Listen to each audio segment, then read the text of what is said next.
세상에 이런 일이 저에게 벌어질 거라고는 정말 꿈에도 생각해 본 적이 없었습니다. 제 나이 60이 훌쩍 넘긴 나이에 돌이켜 지난 결혼 생활을 생각해 보니 참 암담하기 그지없더군요. 당시에는 행복하게만 살고 있는 줄 알고 제 인생은 남들보다는 꽃밭이구나 하고 생각했었는데 그게 전부 제 착각이었다는 걸 알게 되었습니다. 드라마, 영화에나 나오는 막장 사연이 제 이야기일 줄 누가 상상이나 했겠습니까? 모든 사실을 알게 된 지금, 지난 시간들을 되짚어 보니 그때 나에게 했던 말들이 전부 이것 때문이었구나 하고 알게 되었다고 할까요? 어디 가서 말하기도 부끄러운 제 치부와 같은 결혼 생활 이야기를 시작해 보도록 하겠습니다. 저는 남편과 결혼하고 얼마 지나지 않아서 딸을 하나 낳았습니다. 제 배로 낳은 자식이라 그런지 새빨갛게 태열이 오른 딸의 얼굴도 예뻐 보이기만 했었더랬죠. 하루 종일을 울고불고 안아달라고 보채는 와중에도 어디 한 군데에 잘못될까 싶어서 조심스럽기 그지없었습니다. 우리 남편도 딸이 울어도 예쁘다, 웃어도 예쁘다, 뭘 해도 예쁘다며 고슴도치 부모의 마음을 대변하는 사람처럼 굴었습니다. 그렇게 행복만 가득할 것 같았던 우리 가족의 비극은 시어머니 아들 타령으로부터 시작되었다고 해도 과언이 아닐 정도였죠. 남편네 집안이 워낙 손이 귀한 집안이라 했습니다. 따지고 보면 남편도 외동아들이었고 남편네 친척도 죄다 딸밖에 없었거든요. 저에게 아들을 낳아야 한다고 난리를 치는 건 당연한 지사였지만 그래도 제가 낳은 딸이 첫 손주라 그런지 예뻐해 주시기는 했습니다. 하지만 순수하게 우리 딸을 예뻐해 주셨다기보다는 아들을 낳아와야 하는데 그거 알지? 둘째는 무조건 아들이어야 한다. 아들이 답이다. 아들만 낳자. 이런 말을 하셨죠. 남편도 아들 타령하시는 시모의 갖은 협박과 회유에 지쳐서 아이 하나만 더 낳자고 저를 조르기 시작했습니다. 저도 딸 하나 낳고 아이를 더 이상 낳지 말아야지 하는 생각은 없었기에 남편의 말에 동의하였고 바로 둘째를 가질 준비를 했습니다. 시댁에서도 아이 하나만 더 낳아라. 아들만 낳았다고 내가 애들 다 봐줄게 하면서 호언장담하셨던 터라 부담은 별로 갖지 않았습니다. 그렇게 2년을 가까이 노력을 했음에도 불구하고 둘째가 영 들어설 생각을 하지 않더라고요. 첫째 딸은 단박에 신혼여행 가서 생겼는데 둘째가 영 들어서질 않으니까 사람 마음에 조바심이라는 게 들러붙더라고요. 무슨 문제가 있는 게 틀림없다 하는 생각이 들자마자 저와 남편은 병원에 가서 이것저것 검사를 하기 시작했습니다. 저만의 문제가 아닐 수도 있다는 생각에 남편의 손을 꼭 붙들고 산부인과에 가서 임신에 관한 검사를 받았던 거죠. 그런데 병원에서 아주 기야말 이야기를 하시더군요. 제가 다낭성 난소 증후군이라는 겁니다. 첫째 아이를 낳고 나서 발병한 것 같은데 치료를 하지 않고 오래 방치해둔 터라 증상이 심하고 무조건 수술을 해야 한다고 했습니다. 수술을 하지 않으면 큰 병이 될 수 있다고. 하지만 수술을 한다고 불임이 치료되진 않을 것이라고 했습니다. 저와 남편은 말도 안 되는 소리라고 난리를 쳤죠. 첫째를 낳았는데 어떻게 불임이라는 말을 할 수 있냐고요. 그랬더니 후천적으로도 언제든지 불임은 생길 수 있는 거라며 저를 생각한다면 하루빨리 수술부터 해야 한다고 했어요. 하늘이 무너지는 줄 알았습니다. 아들을 꼭 낳아야만 하는데 불임이라는 소리를 들으니까 정말 머릿속이 새하얗게 변하는 것 같았습니다. 제가 아이를 더 이상 낳을 수 없다는 이야기를 시모가 알기라도 한다면 정말 집에서 쫓겨날지도 모르는 일이었거든요.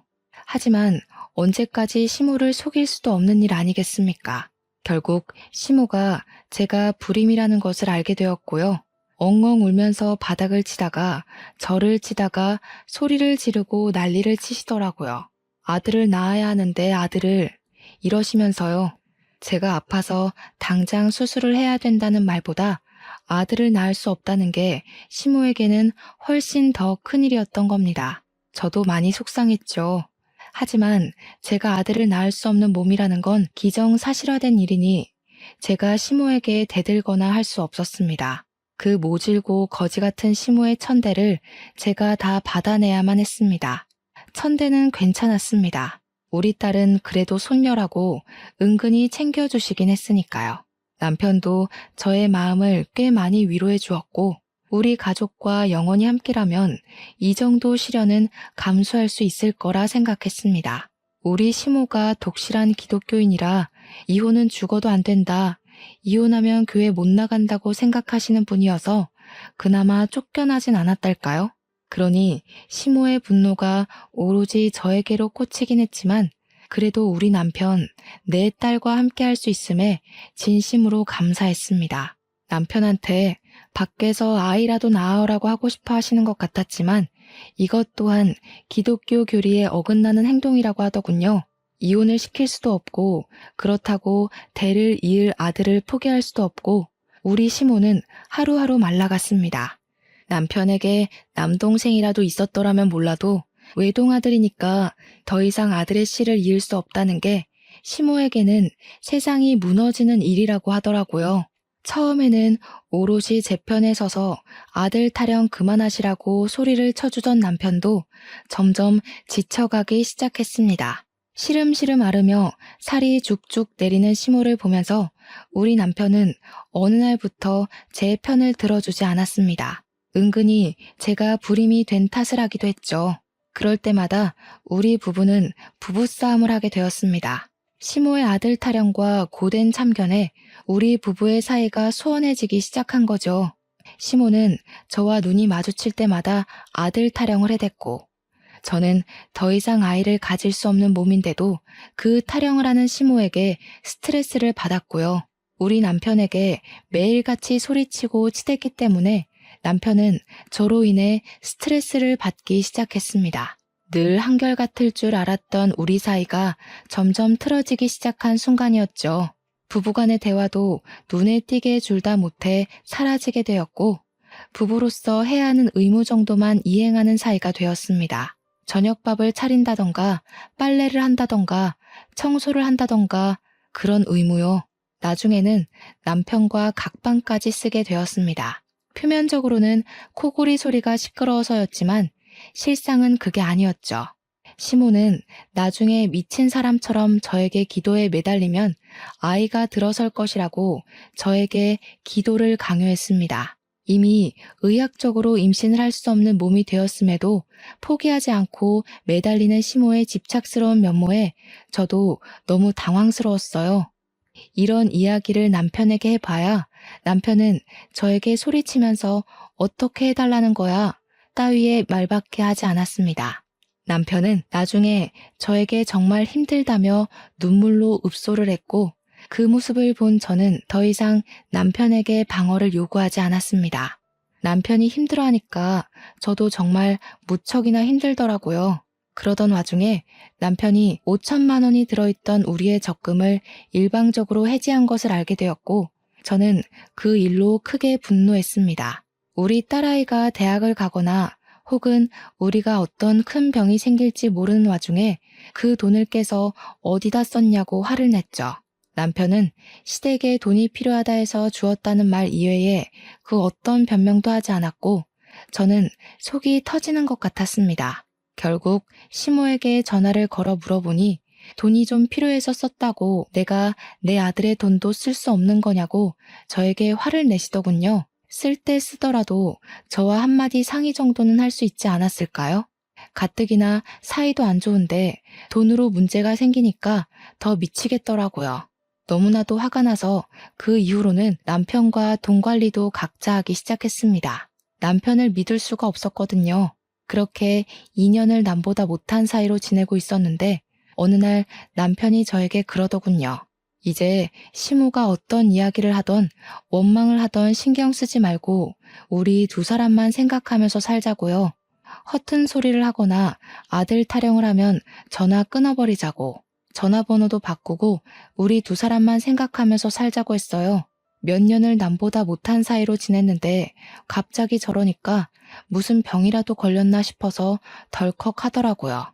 당신 죽을 병 걸렸냐고 물어보니까 그런 거 아니라고, 그냥 스트레스 받는 게 너무 싫고 그 스트레스 때문에 우리가 왜 멀어져야 하는지도 모르겠대요. 그러면서 저에게 화해의 손길을 먼저 내밀어준 남편을 보면서 저는 너무나도 감동을 받게 되었습니다. 살얼음판 같았던 집구석이 그 한마디, 그 손길 하나로 사르르 녹는 것 같은 착각이 들 정도였습니다. 그때라도 제가 무슨 일인지 꼼꼼하게 파헤쳤어야 했는데 너무나도 바보같이 감언이설에 넘어가고 만 것이죠. 물론 하루아침에 좋아질 수 없는 관계였기에 남편과 저는 무한한 노력을 해야 했습니다. 회사 일을 제외하고 저녁은 무조건 집에서 먹기로 했고, 주말 중 하루는 밖에 나가서 외식을 하고 하루는 같이 요리를 하기로 했습니다.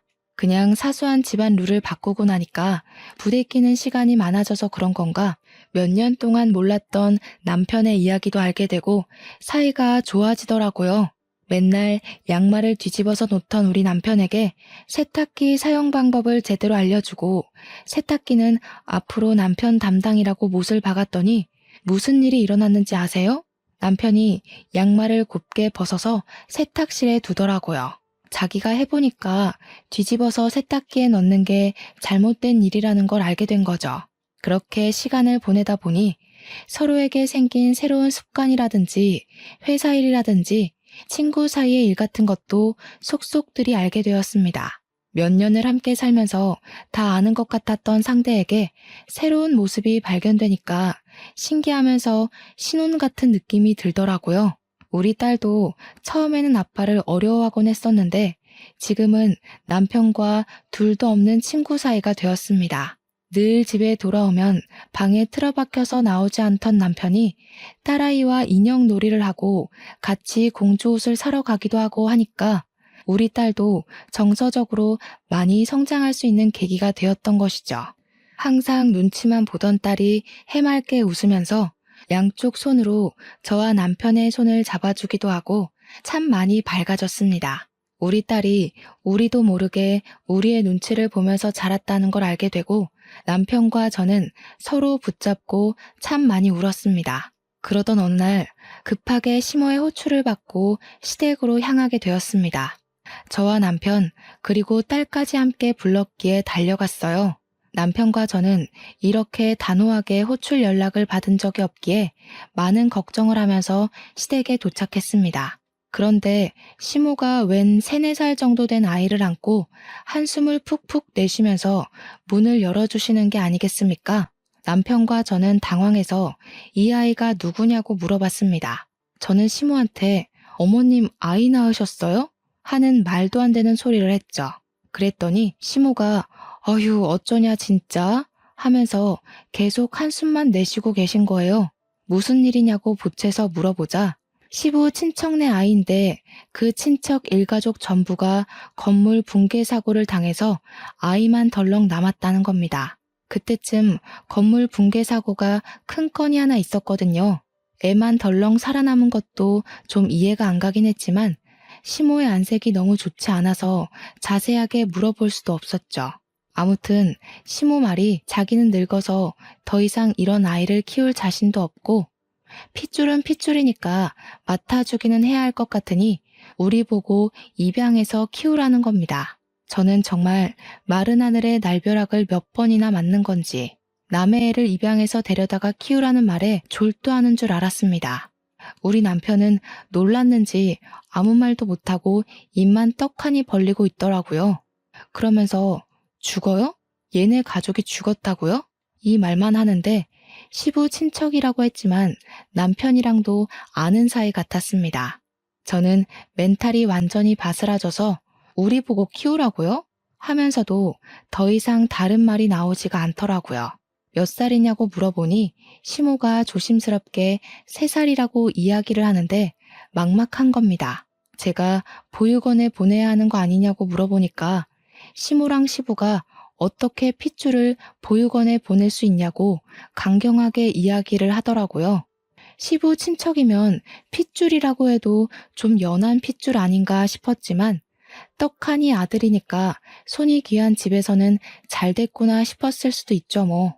남편과 저한테는 딸밖에 없었고 피가 섞인 아들이라고 하니 시부모 입장에서는 이게 웬 떡이냐 싶었던 거죠. 저는 솔직히 더 나쁜 년 되기 싫어서 입을 꾹 다물고 남편만 하염없이 쳐다보았어요. 남편 입에서 거절의 말이 나와주기를 기다리고 있었는데 우리 남편도 결정을 내리지 못하고 고민만 하고 있더라고요. 저는 진짜 한숨이 절로 나왔고 우리 딸은 그 와중에도 와, 아기가 너무 귀엽다 하고 있었습니다. 보니까 우리 딸이 친화력 좋게 3살 배기 아이와 함께 놀아주고 있더라고요. 남편이 그 모습을 빤히 보는데 상상하고 싶지 않은 말이 튀어나올 것 같더라고요. 시모가 제 손을 갑자기 덥석 잡더니 그동안 구박했던 거 다 미안하고 잘못했다고 더 이상 잔소리도 안 하고 아들 타령 안 할 테니까 아이 좀 키워달래요. 이 아이만 키워주면 해줄 수 있는 모든 걸 다 해주겠다면서 그동안 서운하게 했던 거 전부 잊고 새 출발하자는 겁니다. 살림에도 전혀 간섭 안 하고 이 아이만 맡아주면 죽은 듯이 살겠다고 하시는데 제가 정말 발을 동동 구르고 싶었어요. 우리 시부까지도 나한테 부탁한다고 조심스럽게 이야기를 하는데 저는 남편만 보고 있었습니다. 한참을 고민하던 남편이 저를 딱 보더니 그러대요. 아이를 키우고 싶다고 하는 겁니다. 어차피 우리도 둘째를 가지려고 했으나 몸에 이상이 생겨서 아이를 갖지 못한 거 아니냐고 저를 설득하는 거예요. 우리 딸이랑도 3살 차이 나는 아들이니 나이 차이도 좋지 않겠냐고. 둘이 잘 노는 거 보니까 오히려 딸한테도 좋을 것 같대요. 그렇게까지 이야기하는데 제가 더 무슨 말을 할 수 있었을까요? 자세히 보니까 시부 핏줄이라 그런지 시부의 얼굴도 보이는 것 같고 남편의 모습도 보이는 것 같고 우리 딸이랑도 잘 놀고 결국 떠한 듯이 애를 데리고 집으로 돌아오게 되었습니다. 남편은 별 고민 없이 아이가 집으로 오자마자 육아용품들을 사러 가자고 했고 당장 필요한 아이의 용품을 사오게 되었습니다. 갈아입을 내복조차 없었으니 하나하나 새로 준비를 해야 했어요. 아이를 위해 쓰라며 시부가 200만 원을 보내주기도 했습니다. 그날부터는 입양 절차를 알아보기 시작했고 남편은 진짜 우리 아들처럼 잘 키워보자고 딸 하나 아들 하나 이상적인 가족 아니냐고 끝까지 저를 설득했습니다. 이미 입양 절차까지 끝냈으니 저도 결심을 했죠. 우리 딸처럼 우리 아들로 키우겠다고요. 그런데 좀 어이가 없는 상황들이 발생하기 시작했어요. 우리 딸이야말로 내 배로 낳은 우리 핏줄이고 아들은 뭐 솔직히 말하면 제 피가 섞인 건 아니니까 남의 핏줄이나 다름없잖아요. 그런데 시모랑 시부는 물론이고 우리 남편까지도 아들이라고 오로지 아들이라는 이유만으로 너무 편애하듯이 챙기는 겁니다. 우리 딸이 인형놀이를 하자고 다가와도 아들이랑 자동차를 가지고 놀고 있으니 제가 고운 시선으로 아들을 볼 수가 없더라고요. 저도 참 못난 사람이죠. 이게 바로 새엄마의 고충인가 싶으면서도 그래도 우리 딸을 더 예뻐해줬으면 싶더라고요. 제가 점점 딸에게만 신경을 쓰게 되고 마음이 기울게 되니까 아들은 점점 더 남같이 느껴지고 저도 모르게 아들의 실수를 눈감아주지 않고 싸늘하게 대하게 되고 예뻐 보이지도 않더라고요. 이게 바로 차별이라는 거잖아요. 아무것도 모르는 3살짜리 애한테 대놓고. 그래서 제가 마음을 고쳐먹기로 결심했어요. 애들이 크는 동안 정말 차별하지 않으려고 무던한 노력을 해야 했어요. 특히 의사소통이 가능해진 시점부터 더욱 신경 써야 했습니다. 딸이랑 아들의 식성이 전혀 달라서 서로 좋아하는 반찬을 고루고루 해주는 것도 무척이나 중요했고요. 사달라는 장난감도 놀이 취향이 달라서 엇갈려도 2개를 꼭 손에 각각 들려주려고 노력했습니다. 일부러 새엄마라서 그렇지 뭐 라는 소리를 듣지 않으려고 제가 아들에게 얼마나 신경을 썼는지 몰라요. 워낙 어릴 때 입양을 해서 그런지 아들도 저에게 엄마 엄마 하면서 잘 따라다니고 저에게 애정도 주고 했고요. 그렇게 우리 아이들이 초등학생이 되고 중학생이 되고 하는 동안 우리 가족에게는 많은 일이 있었습니다. 첫째로 시부가 돌아가신 일이었습니다. 평소에도 지병이 있으셨는데 그 지병이 악화되어서 새벽에 갑작스럽게 눈을 감으신 거였어요. 장례식장에서 남편이 받은 충격이 어마어마했는지 거기다가 임종도 제대로 지키지 못했으니 더욱 마음이 아팠겠죠. 남의 가족들은 전부 시부가 그렇게 허망하게 가실 줄 몰랐던 터라 우왕좌왕했습니다. 우리 시모 또한 현실이 믿기지 않는다는 듯 그렇게 영정사진을 붙잡고 오열을 하셨어요. 우리 아들, 우리 손자놈 크는 거 보고 갔어야지 뭐 그리 급하다고 일이 빨리 갔냐고 하시는데 그 와중에 우리 딸 이야기는 없어서 서운했습니다. 두 번째로는 몇 년 뒤에 시모가 노화로 인하여 돌아가시게 된 일이었습니다. 눈을 감기 직전까지 인공호흡기를 달고 계셨는데 하염없이 저를 찾으셨다고 했어요. 저는 회사에서 일을 하다가 반차를 급하게 내고 병원으로 달려왔는데 시모가 정말 눈물을 뚝뚝 흘리시면서 쇳소리로 이야기를 하시는 겁니다. 싫었을 텐데 아이를 맡아 키워준 게 너무나도 고맙다면서 자기가 지은 죄가 많다고 다 용서해달라고 하셨어요. 그간 아들 타령하시면서 아들을 입양하기 전까지 저를 엄청나게 괴롭히시긴 하셨으니까요. 가는 길에 다 용서해주면 고맙겠다고 하시는데 그렇게 짜증나고 싫었던 시모가 죽기 전에 용서를 구하고 가니까 마음이라는 게 또 참 그렇더라고요. 가시는 길 내가 편안하게 가실 수 있게 용서를 해드려야겠다 싶었죠. 우리 시모가 끝까지 용서를 빌게 된 일에는 다른 이유도 있었어요. 죽기 직전까지 우리 딸은 쳐다도 보지 않고 아들만 챙겼기 때문이에요. 우리 딸에게는 용돈 10,000원도 쥐어줘 본 적이 없으면서 아들한테는 아들이고 또 부모이러 불쌍한 애라면서 그렇게 잘해줬거든요. 가지고 싶은 거, 먹고 싶은 거 있다고 하면 아들에게 다 사다 바치고 오죽하면 우리 딸이 저한테 넌지시 물어보기도 했어요. 엄마, 동생 말고 사실은 내가 주워온 애 아니야?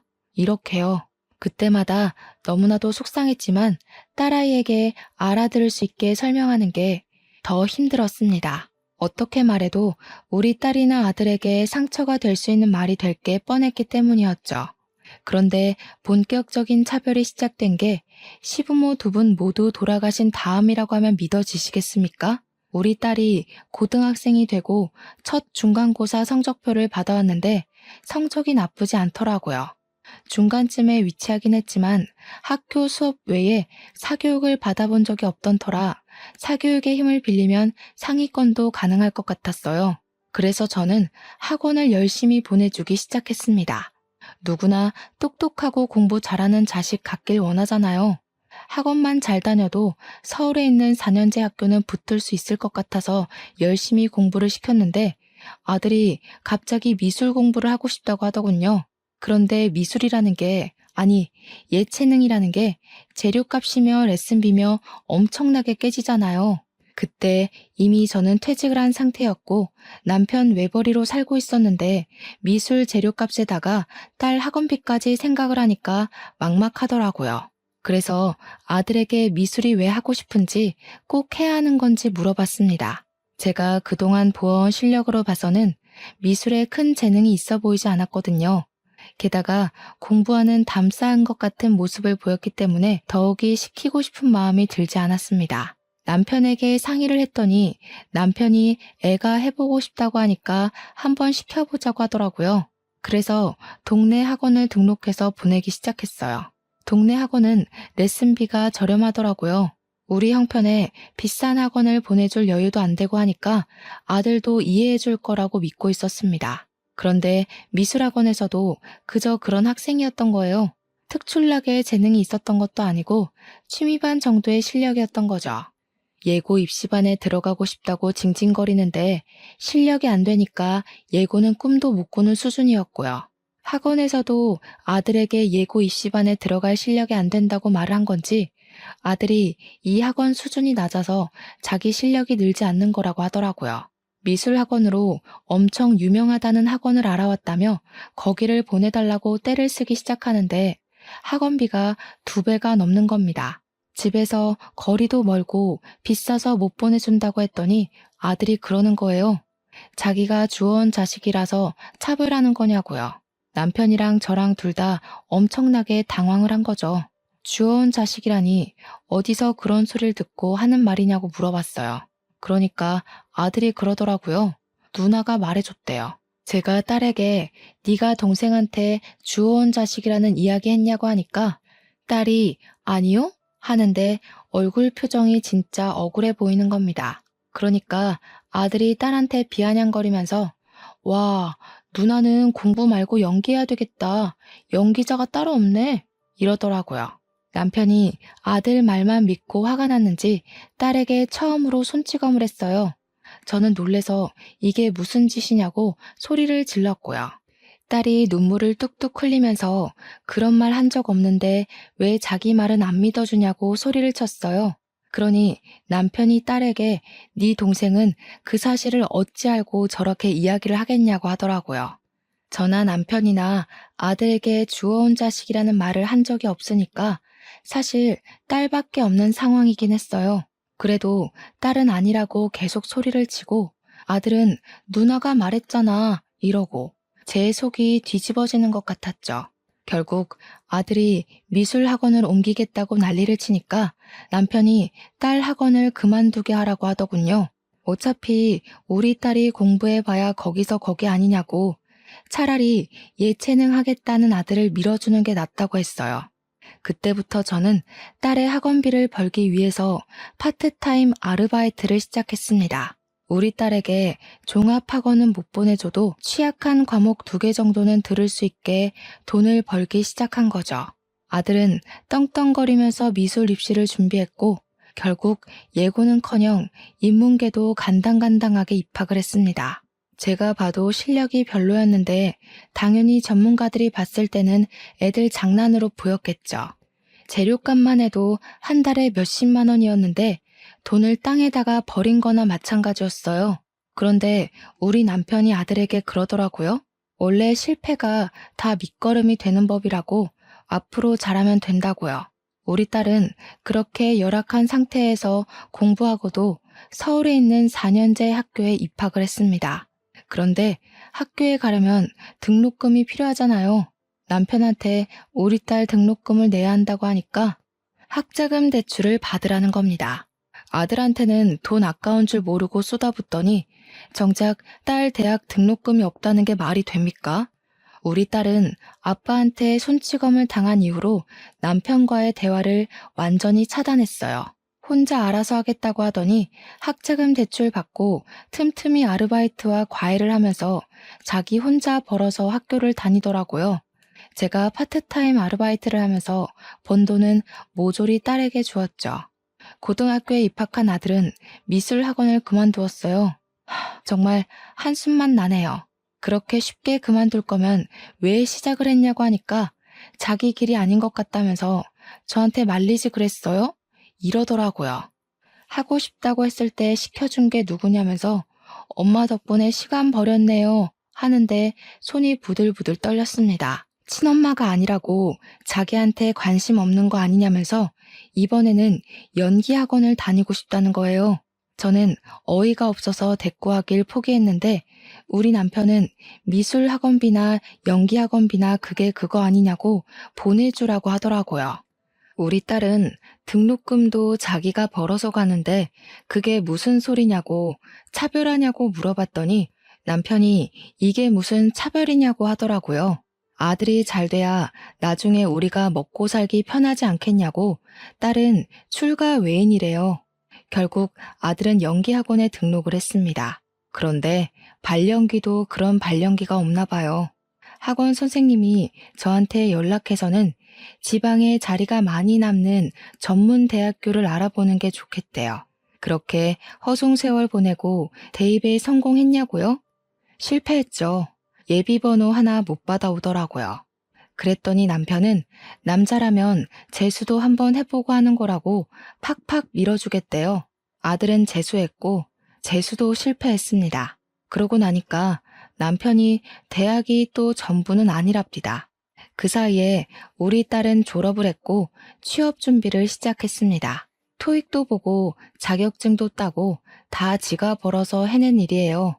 그러고 나서 아들이 군대에 다녀왔고 딸은 괜찮은 중소기업에 취직을 했습니다. 근데 군대에 다녀온 아들이 그때부터 사고만 치기 시작했어요.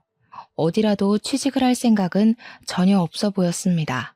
나랑 남편한테 용돈을 받아 쓰는 것도 모자라서 술 먹고 싸움을 했다며 합의금을 물어줘야 한다고 돈 몇백을 내놓으라고 하더라고요. 거기다가 음주운전까지 걸려서 벌금을 내야 한다고 하질 않나. 여자친구랑 싸우다가 열받는다고 손찌검을 해서 경찰서에 가질 않나. 진짜 말을 하고 싶지도 않습니다. 그래서 제가 남편에게 그랬죠.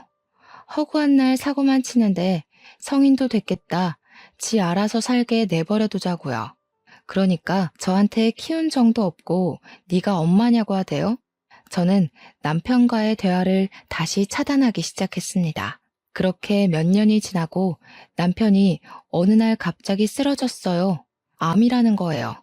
또다시 날벼락을 만나 싶었는데 병원에서 그렇게 심각한 상태는 아니고 초기에 발견되어서 다행이라고 하더라고요.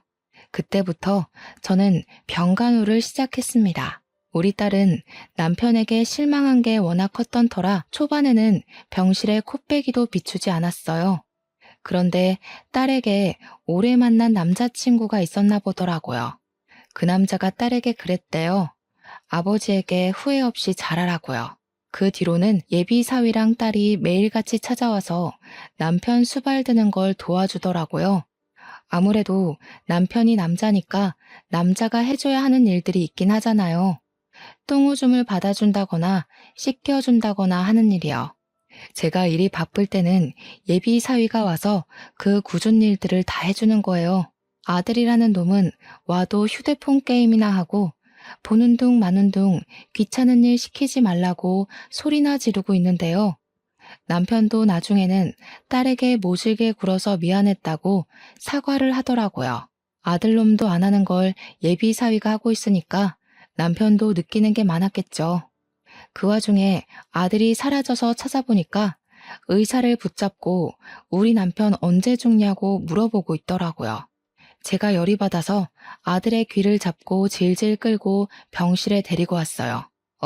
쪽팔리게 왜 귀를 잡고 끌고 와? 너 의사 선생님한테 무슨 짓이야? 뭐가 어쩌고 어째? 제가 일부러 남편 들으라고 아들의 만행을 까발리려고 했는데 아들이 먼저 선수를 치더라고요. 아빠, 그냥 치료할 바에는 치료 포기하는 게 속 편할 수도 있어. 아빠 재산이 얼마나 있었지? 그거 나한테 주는 거 맞지?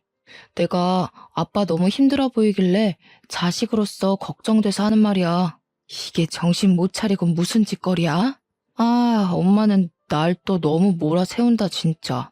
의사한테 들어보니까 상태 별론 것 같던데? 그래서 하는 말인데 갑자기 죽으면 재산 문제로 골치 아프니까 미리 유언장 쓰는 건 어때? 나도 아빠 자식인데 나한테 많이 물려주면 내가 엄마는 책임질게. 나 믿지? 그러니까 너무 걱정 말고 세상에 미련도 그만 가지고. 그 말에 남편은 씩씩거리면서 부들거렸어요. 무슨 말을 해야 하는지 머리가 지끈거릴 정도였습니다.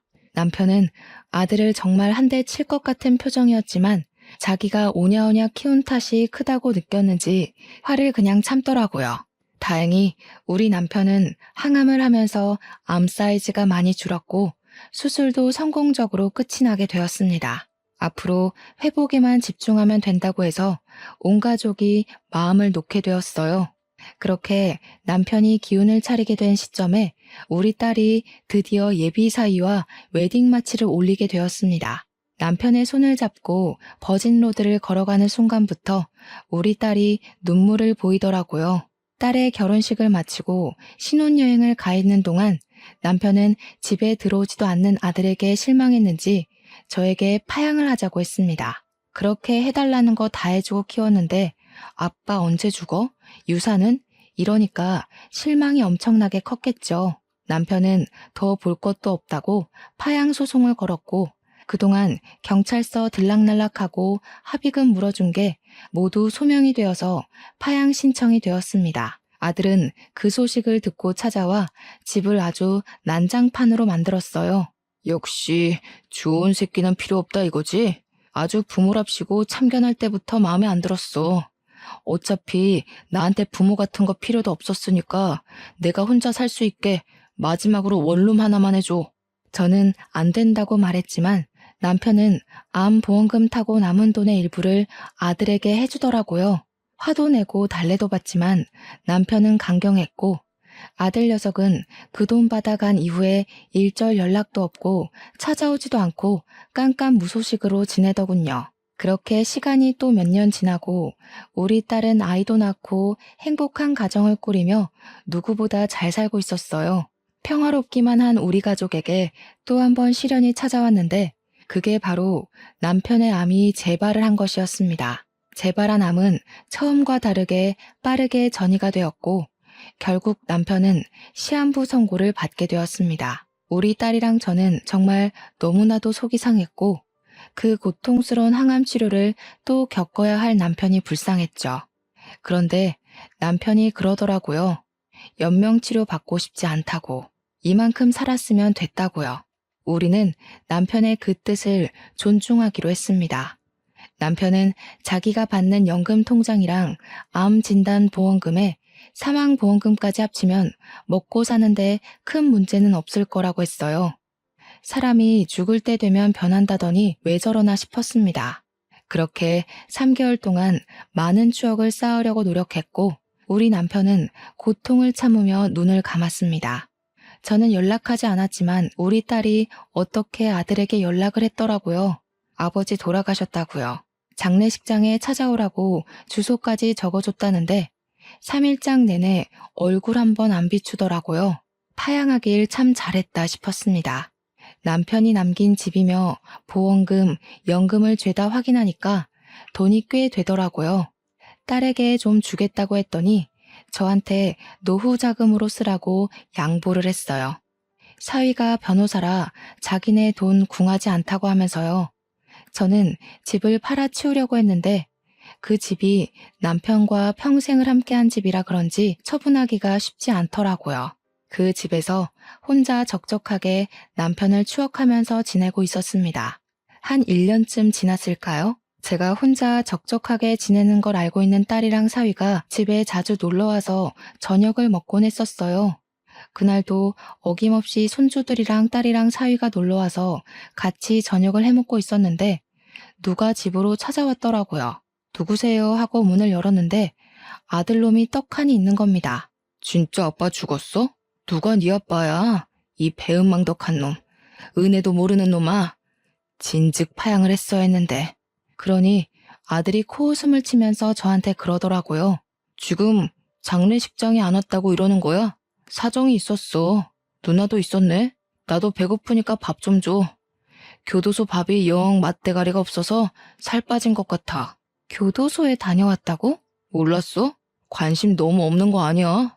뭐 아빠가 준 돈 도박으로 날려먹고 한탕 크게 치려고 사기 한 번 쳤는데 재수없게 걸렸어. 내가 아빠 장례식장에 안 간 게 아니라 못 간 거야. 교도소에서 파양된 놈이라고 안 보내주던데? 진짜 온몸이 휘청거리는 느낌이었습니다. 저걸 자랑이라고 말을 하는 건지 정말 사이코패스 같았어요. 나도 아빠 유산 받을 자격 있는 거 알지? 돈 좀 줘. 돈 없어서 굶어 죽을 지경이야. 딸이고 사이고 할 거 없이 너무 어이가 없어서 아들놈한테 무슨 개소리를 하는 거냐고 난리를 쳤습니다.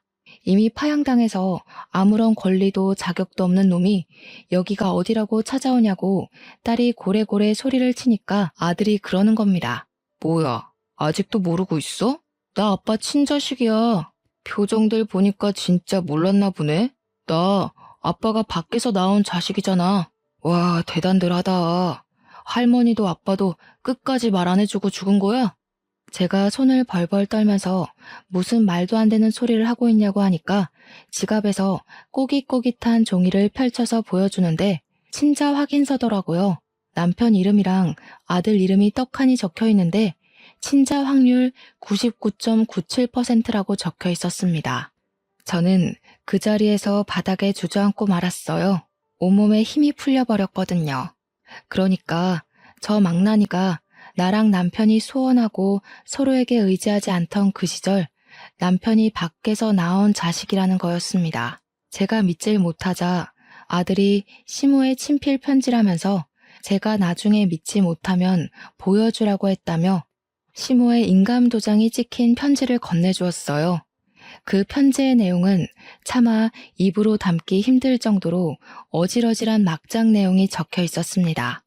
친모인 여자가 애를 키우고 있었는데 사고로 죽는 바람에 보육원에 갈 처지에 놓인 아들을 시모가 데려온 거였어요.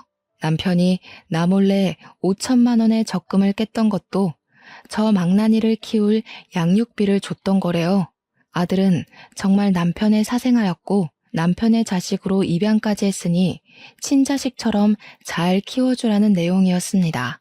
만약 며느리가 믿지 못할 시에 이 편지를 보여주라고 친절하게 적혀 있었어요. 제가 얼마나 뒤통수를 맞은 기분이었겠어요. 손을 부들부들 떨면서 그 편지를 읽자 아들이 그러더군요. 이제 나도 상속받을 자격이 충분한 거 알겠지? 나한테도 유산 내놔. 나 돈 필요해. 그러자 변호사인 우리 사위가 나서서 이야기를 하기 시작했습니다. 이미 파양 소송을 통해 파양이 완료된 점, 친자 확인서가 이제 와서 별 소용은 없습니다. 게다가 장인어른 유산은 이미 100% 장모님에게로 증여가 되었기 때문에 자식들에게는 권한이 없습니다. 장모님이 추후에 돌아가신다고 해도 파양된 그쪽은 장모님 친자가 아니라서 권한이 없습니다. 아이씨, 네가 뭘 안다고 껴들어서 지랄이야. 너도 나한테 한번 당해볼래? 네가 무슨 변호사야, 검사야. 엄마 짜증나게 하지 말고 돈 내놓으라고. 사위가 변호사 배지를 보여주니까 그제야 아들이 눈치를 한번 쓱 보더니 입을 다물더라고요. 우리 사위 말 잘 들었지? 네 목 없단다. 그러니까 썩 꺼져. 내가 엄마 사는 집을 몰라, 전화번호를 몰라, 뭘 몰라? 다음에 다시 올 테니까 그때까지 돈 마련해둬. 알았지? 원래 내일 없이 사는 인간이 제일 무서운 거 알지? 난 경고했다. 아들이 사라지자마자 딸이 저한테 집부터 옮기자고 하더라고요. 저도 솔직히 저 망나니가 무서워서 급한 짐부터 딸의 집으로 옮겼어요. 다음 날 사위가 근처 부동산에 집을 내놨고 남편과 살았던 추억이고 나발이고 엿이나 까잡수라고 영정사진에 대고 욕을 한 뒤 집을 팔아버렸습니다. 그 뒤로 전화번호도 바꿔버렸고요. 등기부등본을 열람할 수 없도록 막아버렸습니다. 그 뒤로 새 세입자에게 망나니가 찾아와서 몇 번이고 저를 어디로 빼돌렸냐면서 폐악질을 했나 보더라고요. 결국 경찰이 오기도 하고 난리가 났었고 저는 보복이 두려워서 경찰에 신변보호 조치를 요청했습니다. 몇 개월 뒤에 아들의 구속 소식이 들려왔습니다. 술을 먹고 싸움질을 하다가 합의금을 마련하지 못해서 구속됐다는 것이었어요. 구치소에서 얼마나 있을지, 재판이 끝나고 형량을 얼마나 받을지 몰라 속을 졸이며 살고 있습니다. 진지하게 사위가 이민을 가거나 지방의 소도시로 이사를 가자고 하고 있어서 고민 중에 있는데 우리가 그 더러운 똥을 피해야 하나 싶기도 하고요. 그나마 사위가 변호사라서 아들에 대해 이것저것 알아볼 수 있는 위치라 정말 다행이라 생각합니다. 사위 아니었으면 돈도 다 뜯겼을지도 모르죠. 한 가지 바라는 건 재판에서 형량 세게 맞고 깜빵에서 평생 썩었으면 좋겠다는 마음뿐이랍니다. 혹시라도 누가 알아볼까 최근 근황에 대해 자세하게 적지 못하는 점은 양해 부탁드릴게요. 제 이야기를 들어주신 청취자 여러분께 다시 한번 감사 인사드리면서 여기서 마무리하도록 하겠습니다.